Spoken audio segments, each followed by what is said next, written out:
Qualified institutional placements or QIPs have been all the rage in the domestic equity markets here over the last 4 months, and companies have raised over 21,000 crore rupees through this route since the start of calendar 2009. In comparison, private investments in public enterprises or PIPE deals have witnessed deals worth just under 2,600 crore in the current calendar year, which effectively is just about 12% of the QIPs we've seen in this year. Now, QIPs typically take only about 3 to 4 weeks to close out with no due diligence exercises and, importantly, no strategic intent and its other accompaniments on the part of investors. PIPEs, on the other hand, can take as long as 12 to 15 months to close, involves stringent due diligence exercises and come with the demands of private equity investors for board seats and also changes in the way the company is run.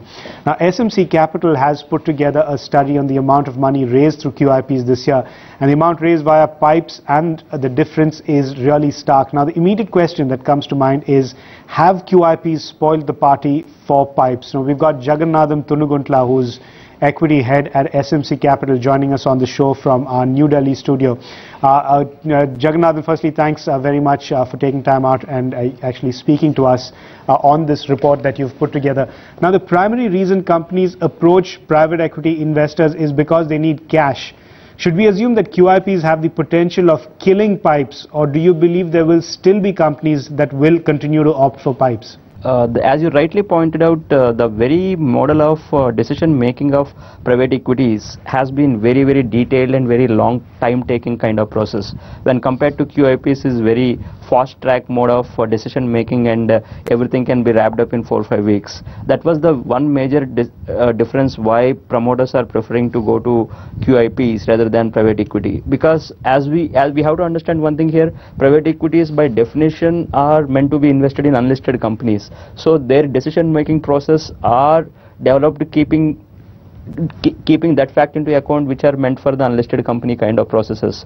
However, their process cannot fit into the dynamic role of listed companies, where the decisions need to be taken very, very quickly. So private equities to that extent are missing out on that extent, and QIPs are much ahead in that race, and private equity players may need to change their decision making process if at all they want to give competition to QIPs in the listed space. In fact, that was going to be my next question, Jagannathan. Do you believe the recent success of QIPs will put pressure on private equity investors to begin closing deals much faster? Yeah, I mean, in case of private equity, the very model is they want the say board seat, and they want the due diligence. They have 5-6 layers of decision making process, and everything happens in very, very slow pace. And now private equity players, if QIPs kept on raising, they will be forced to stick to themselves only to the unlisted space, meaning thereby their processes are becoming hurdle for their taking the opportunities of the listed space.